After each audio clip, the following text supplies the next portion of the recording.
მიმდინარე წლის 31 მარტი 2024 წლის საანგარიშო პერიოდის საშემოსავლო და მოგების გადასახადის წლიური დეკლარაციის წარდგენის და გადახდის თარიღია. ამასთან 1 აპრილი კი საწარმოს და ორგანიზაციების ქონების გადასახადის წლიური დეკლარაციის წარდგენის და გადახდის თარიღი. ვისევალება საშემოსავლო გადასახადის გადახდა რა ღონისძიებების გატარება ხდება ნებაყოფლობითი გადახდებინების ხელშეწყობის მიმართულებით და როგორია ვალდებულებათა ნებაყოფლობით შესრულების მაჩვენებელი.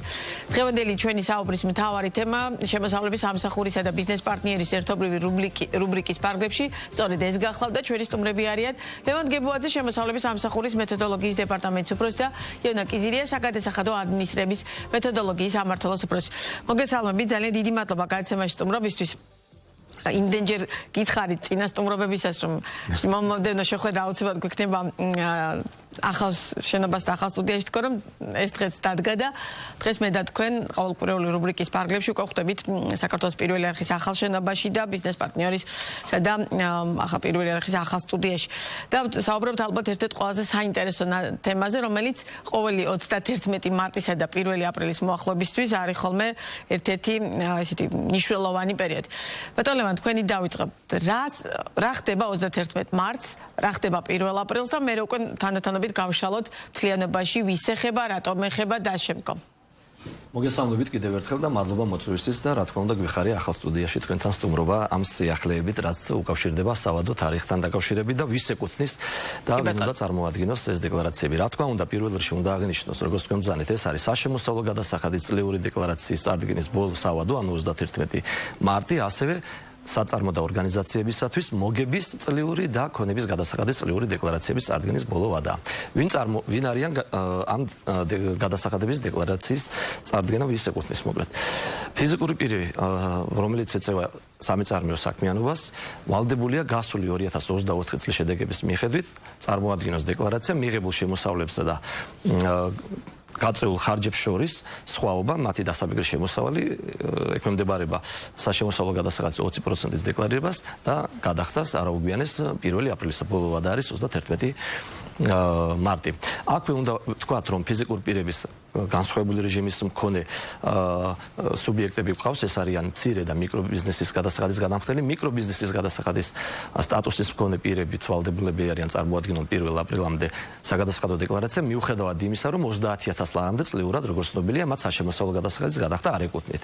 და ყურადღება არის გასამახვილებელი იმასთან დაკავშირებით, რომ ფიზიკური პირები, რომლებიც 2024 წელს სრულად არ სარგებლობენ ამ სტატუსით, არამედ გარკვეული პერიოდიდან მიენიჭათ, ან გარკვეულ პერიოდში გაუქმდათ წლის დასაწყისიდან, 24 წლის დასაწყისიდან ამ სტატუსის მინიჭებამდე პერიოდზე წელს 1 აპრილამდე წარმოადგენენ წლიური გადასახადის დეკლარაციას, ასევე როგორც თუ გაიუქმეს სტატუსი მეორე ნახევარში მაგალითად, წლის გაუქმებიდან წლის ბოლომდე, 24 წლის ბოლომდე წარმოადგენენ წლიურ საშემოსავლო გადასახადის დეკლარაციას და მათ შესაძლებელი ასევე ჰქონდეთ პასიური საქმიანობები, მაგალითად ქონების გაქირავება.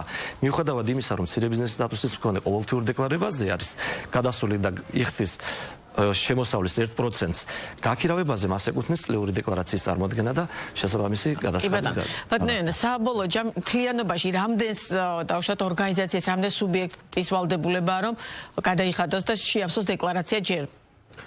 პირველ რიგში კიდევ ერთხელ მოგესალმებით, გილოცავთ ახალ შენობას, ახალ სტუდიას და წარმატებულ. სიამოვნებით ვიღებ ამ მილოცებს, იმდენად სხვა გარემოში გვიწევს დღეს საქმიანობა. ჩვენ მანამდე დავათვალეთ და ძალიან მოგვეწონა და ასე რომ წარმატებულ ეთერს გისურვებთ პირველ ახს მთელი ამ წლების განმავლობაში. დარჩენილი კიდევ ბევრი ყოფილებას. კი ბატონო. ეხლა რაც შეეხება თემას, რომელიც რა თქმა უნდა აქტუალური თემაა, ეს სავადო თარიღები წლიურთან დაკავშირებით.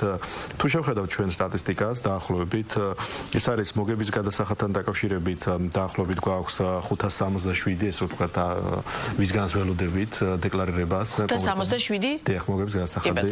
ხო, ეს მცირე რაოდენობა განპირობებულია იმით, რომ ეს ამიტომ დამინტერესდი რატომ 567? აქედან გამომდინარე, მოკლედ რო ვთქვათ, ჩვენთვის როგორც ცნობილია, ძირითადი 99% საწარმოების გადასულები არიან, ანუ თვიურ დეკლარირებაზე, ხო, ანუ ისინი თვეში ერთხელ წარმოადგენენ მოგების გადასახადის დეკლარაციას. ანუ ეხლა ჩვენ გვაქვს შეხება წლიურად. ანუ მაყურებლისთვის რომ განმარტოთ, კომპანიებს აქვთ შესაძლებლობა რომ თვიურად წარადგინონ ან წლიურად დეკლარაცია. ეს არის ალტერნატივა, ანუ კანონმდებლობით დაყოფილია, მაგალითად ბანკები, მიკროსაფინანსო ორგანიზაციის სტატუსის მქონე პირები, ვინც არიან, ასევე არის სესხის გამოცემის სუბიექტები, კიდევ ცალკე მსგავს ტიპის სტატუსის მქონე პირები, სასახელო კავშირები, რომლებიც წარმოადგენენ წლიურ დეკლარაციას. დეკლარაციებს, მოგების გადასახადის. ხოლო დანარჩენი ჩვეულებრივი საწარმოები, რომელიც ახორციელებენ სამწარმოო საქმიანობას, ისინი გადასული არიან თვის ანგარიშგებაზე, ამიტომ მათთვის არ არის. მათთვის ყოველი თვის 15 რიცხვის სავადო თარიღია და იქ ახალი არაფერი არ არის. ეს ცვლილება განხორციელდა 2017 წლიდან და ბუნებრივია ესეა. ამიტომ მცირე რაოდენობა ამიტომ არის ახლა, თუმცა მოგების ნაწილში რა თქმა უნდა. შემდეგ თუ შევეხებით ახლა რასაც ჩვენ საუბრობთ ფიზიკურ პირებთან დაკავშირებით ინდივიდუალურ მიმართებაში, დაახლოებული ციფრი ეს არის 67,000, ანუ ინდივიდუალური მეწარმე, რაოდენობითაც ესენი არ არიან მცირე. შესაბამისად, მოკლედ მათგან დაახლოებით ველოდებით ჩვენ ამ დეკლარაციის წარმოდგენას.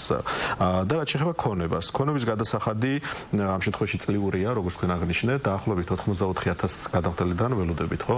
ეს წლიურს წარმოადგენს საწარმოები ორგანიზაციები, რომლებიც ახორციელებენ ეკონომიკურ საქმიანობას. ყოველთვის, როდესაც საშემოსავლო გადასახადის გადახდაზეა ხოლმე საუბარი, ძალიან ხშირად თქვენც მოგისმენიათ და მეც არ ვარ ამ შემთხვევაში გამონაკლისი, რომ რეალურად ვინ იხდის ამ გადასახადს? ძალიან კარგად ვიცი, რომ ეს არის ფიზიკური პირის გადასახადი. თუმცა არის შემთხვევები, როდესაც ამ ძალიან დიდ შემთხვევაში ამას იხდის კომპანია ფიზიკური პირის სახელით. რეალურად საქართველოში როგორი ტენდენცია ჩამოყალიბდა საშემოსავლო გადასახადს იმ შემთხვევაში, თუ პირი არ არის კონკრეტულად დასაქმებული და თავად არის დამსაქმებელი. რეალურად ხდება გადახდა, ანუ საშემოსავლო გადასახადის გადახდა რამდენად კარგად ადმინისტრირდება. ბუნებრივია, მოდი საშემოსავლო გადასახადი მაშინ დავყოთ ორი საკითხი. თქვენ ახლა შეეხეთ გადასახადთან დაკავების ვალდებულებას, ანუ როდესაც ორგანიზაცია საწარმოო, აგენტის როლს ასრულებს, ხო, და მათ შორის მეწარმე, თუ მას ყავს დაქირავებული თანხა. ეს ყველაზე ისეთი გავრცელებული კითხვა ამ საკითხთან მიმართებაში. ამიტომ ახლა რა თქმა უნდა მნიშვნელოვანია, ამიტომ ყველანი ვინც ვართ ფიზიკური პირები, უმრავლესობა გადასახადის გადამხდელები ვართ, ვინც ვიღებთ შემოსავალს ხელფასის სახით იქნება თუ სხვა ფორმით, თუმცა ეგ იბეგრება ყოველ თვე, ხო, რეალურად, ამიტომ ის თვის დეკლარაციებია. თუმცა ახლა ჩვენ რასაც შევეხებით, ახლა ამ საშემოსავლოზე აქ არის საუბარი კონკრეტულად ინდივიდუალურ მეწარმეზე, რომელმაც უნდა წარადგინოს თავისი საქმიანობის შემოსავალი. მოდი ესე ვთქვათ, მე თუ არ ინდივიდუალურად დარეგისტრირებული, მყავს დაქირავებული თანამშრომლები, რომელსაც უხდი ხელფასს, ბუნებრივია ის ხელფასი, როდესაც გავეცი, ყოველი თვის როცა გაიცემა, შემდეგი თვის 15 რიცხვისთვის წარმოადგენენ თვის დეკლარაციას, გადაწყაროსთან დასაკავებელი დეკლარაცია, რომელიც საშემოსავლო გადასახადია, ბუნებრივია ისიც.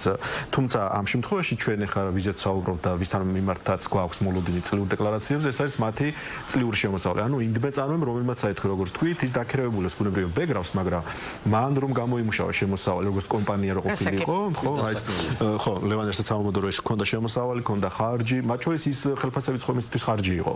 ამიტომ ესენი გამოიკვეთა და რაც დარჩა დასაბეგრი შემოსავლის 20% შემდეგ ექვემდებარება დაბადებას.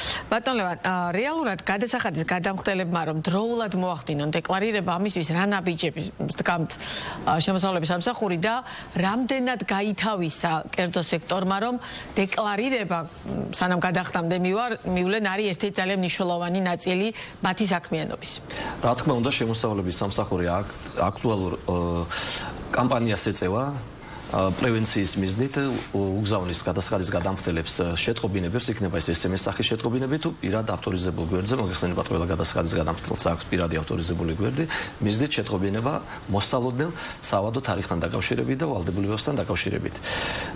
შემოსავლების სამსახურის სტრატეგია უკვე არაერთი წლის, რომ ჩვენ წინასწარ ვატყობინებთ გადასახადის გადამხდელებს მოახლოებელ სავადო თარიღთან დაკავშირებით, წელსაც იგივენაირად მოვიქეცით, სავადომდე რამოდენიმე დღით ადრე გაუგზავნით ჩვენ მათ როგორც SMS შეტყობინებები, ასევე პორტალზე პირადი შეტყობინებები და ვისაც კიდე არ იქნება წარმოდგენილი 31-ში, ანუ ბოლო დღესაც კიდე გაუგზავნით ერთხელ შეტყობინებას შეგრძნებითი სახით, რომ მიაქციონ ყურადღება სავადო თარიღს, იმიტომ რომ ჩვენ მიზანი არ არის მათი დაჯარიმება შემდგომში, დაგვიანების წარმოდგენის შემთხვევაში ან საუბრების დაკისრების თვალსაზრისით. ჩვენ გვინდა რომ ყველამ თავისი ვალდებულება დროულად შეასრულონ და რა თქმა უნდა გადაიხადონ ბიუჯეტში დროულად, იმიტომ რომ მოგეხსენებათ გადასახადის გადახდა არ არის მხოლოდ ვალდებულება, არამედ ასევე დიდი სოციალური პასუხისმგებლობა თავისთავად. იმიტომ რომ მე ამ სოციალ შეკრებილი თვითონ ჩვენგანის მიერ გადახდილი თანხებით ფინანსდება ყველაფერი ის, რასაც საქართველოს ბიუჯეტიდან წევთ ხარჯის სახით. ბატონო ენა, გაზრდილია თუ არა რეალურად გადახდა აი ამ ტიპის დეკლარირების პასუხისმგებლობა კომპანიებისა თუ ინდივიდუალების მხრიდან რომ შეავსო დეკლარირება და რეალურად სტატისტიკურად ამ წლიდან წლამდე როგორი ტენდენცია გვაქვს, რამდენად აცნობიერებენ კომპანიები ამ მიმართულებით საკუთარ პასუხისმგებლობას? მე ეხლა ბოლო ციფრები ჩვენაც ამოვიღეთ და შევადარეთ, რა თქმა უნდა, პოზიტიურია დინამიკა, იმიტომ რომ აი ზუსტად ჩვენ ადრე ვისაუბრეთ დავალინებებთან დაკავშირებით, ხო, ეს ძველი დავალინებებზეც ბევრი ვისაუბრეთ ამ თემასთან დაკავშირებით, მაგრამ ყველაზე მთავარი ის არის, რომ როდესაც გადასახადის გადახდელი თავად ადეკლარირებს, ანუ წარმოადგენს დეკლარაციას, ამ მათ მიერ დეკლარირებული თანხების ძირითადი ნაწილი 95%-იანი გადახდა აქვს ამას, ამიტომ იქ ძირითად მონარჩენი გადახდელები ნაკლებად ყავს, ხო? ამიტომ ძალიან მნიშვნელოვანია მათ მიერ სწორად წარმოდგენილი დეკლარაციების ისტორია მნიშვნელოვანია, ამიტომ ჩვენ რაც ვთქვით ახლა რომ პირობითად მათ უგზავნით SMS-ებს შეტყობინებებს, რომ კიდევ ეს შეხსენება რა თქმა უნდა, ხო, პირობითად ვისაც ახსოვს კარგია, ვისაც არ ახსოვს იმათთვის რომ აი ჯარიმები და რაღაცები არ გავწელდეს. ეხლა რაც შეეხება თუ ჩვენ დავხედავთ სტატისტიკას, ამას გვაქვს ამ შემთხვევაში პროცენტული მაჩვენებლებს თუ შევხედავთ მაგალითისათვის 2022 წლის მოლოდინი ინდმე წარმოებთან დაკავშირებით ყველაზე ისეთ სეგმენტია კომპანიებთან ეს მარტივად არის ეს თემა უფრო ანუ ინდმე წარმოებია საინტერესო რამდენად რეალურად ხო მათი ცნობიერების ამაღლება ხო მათ შორის საგაცხო მიმართულებით მაგალითისათვის იყო რომ ჩვენი მონაცემებით 96000 უნდა წარმოედგინა 2022 წლის მაგალითზე მაქვს საუბარი საიდანაც ამ ეტაპისთვის წარმოდგენილია ჯამში 90000 ანუ დაახლოებით ეს არის 94%-იანი მაჩვენებელი რომელმაც უკვე რასაც ველოდით 90% ჩააბარა ეს დეკლარაცია, ხო? ნუ აქედან ყველაზე მნიშვნელოვანი ის არის, რომ დროული დეკლარირების საკითხი, დროულობა ზუსტად მიუთითებს ამ სავადო თარიღებში, რომ იქნას ზუსტად წარმოდგენილი, დაახლოებით 91000-მა წარმოადგინა დროულად. ეს ძალიან კარგი ციფრია, ამიტომ რომ ანუ გადახდელების მონაცემებით ამათ უკვე იციან დროც სწორად, როდის უნდა იქნას წარმოდგენილი, ხო, ეს დეკლარაცია.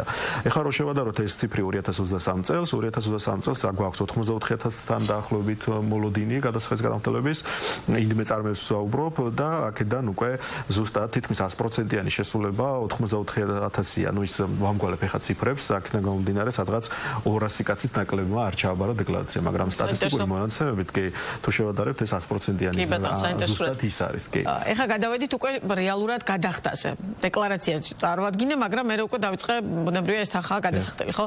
ამ კუთხით რა მოლოდინი აქვს, მაგალითად შემოსავლების სამსახურს წელს ამ ნაწილში რა მოცულობის დაუშვათ გადასახადის აკრეფას მოახერხებთ. კი ბატონო, მოდი ესე შევხედოთ. ჩვენ ახლა ვთქვით დაახლოებით რამდენ გადასახადის განმტკიცებაზე ქონდა მოლოდინი, თუმცა რეალურად ახლა მათ რა უნდა დაადეკლარირონ, ჩვენ ვაკეთებთ სტატისტიკურ მონაცემს, ხო? იმიტომ ახლა ზუსტად გამოთვლა რთულია, მათ უნდა წარმოადგინონ ჯერ დეკლარაციები. თუ ჩვენ შევადარებთ 2023 წლის მონაცემებს, მაგალითად, საშემოსავლო გადასახადის წლიურში დაახლოებით ეს არის 95 მილიონზე საუბარი, 95 მილიონის შემოდინება იყო შარშან. მოგების გადასახადში აქ იყო სადღაც 700 მილიონამდე საუბარი, რომელიც უნდა შემოდინდეს. ხომ ქონების გადასახადში არის დაახლოებით 500 მილიონზეა საუბარი და მოკლედ ამ ციფრებს ვამკვალებ ახლა რომ თელებში აღარ ვისაუბროთ და ამ ეტაპისთვის ნუ შარშანდელზე საუბრობ 1 მილიარდ 300 მილიონზე იყო საუბარი, რომელიც შემოდინება მოხდა აღნიშნული წლიური დეკლარაციებიდან გამომდინარე და ბუნებრივია მათი გადახდა, ხო?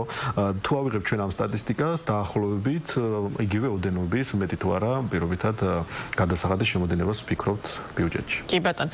და ჩვენი საუბრის ბოლოს ბატონ ლევან, რა ხდება იმ შემთხვევაში თუ არ წარმოადგენენ დეკლარაციას და კიდევ ერთხელ იმ კომპანიებს, იმ მეწარმეებს, ვისაც დავშთა ამ საკითხთან დაკავშირებით ინფორმაცია ან არ აქვთ, ან ნაკლები ინფორმაცია აქვთ, ან გარკვეულწილად შეიძლება ფიქრობენ, რომ თუ არ შევავსებ დეკლარაციას, მაინც რეალურად არაფერი არ დამემუქრება. კიდევ ერთხელ რომ აუხსნათ და განმომარტოთ, რატომ არის მნიშვნელოვანი ამ დეკლარაციის შევსება?